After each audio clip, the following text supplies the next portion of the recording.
بسم الله الرحمن الرحيم. السلام عليكم ورحمة الله وبركاته.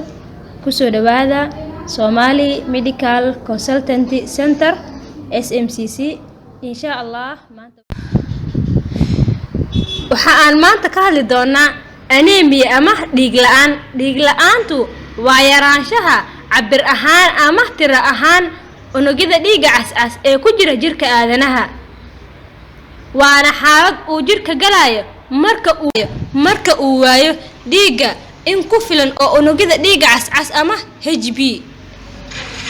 HB oo Soomaalida si wacan ay u yaqaanaan ayaa waxa uu yahay qayb aad u weyn oo kamid ah unugyada dhiigga cas.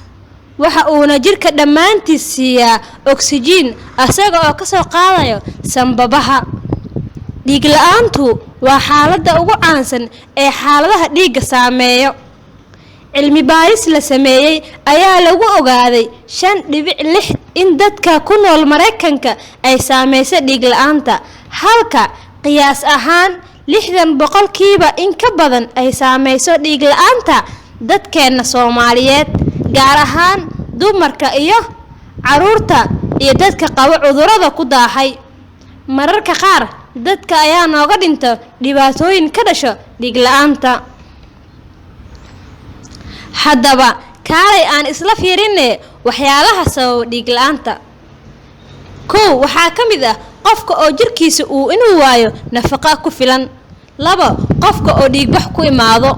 3 qofka oo qabo cudurrada ku daahay sida cudurka macaanka ama cudurka dhiig karka.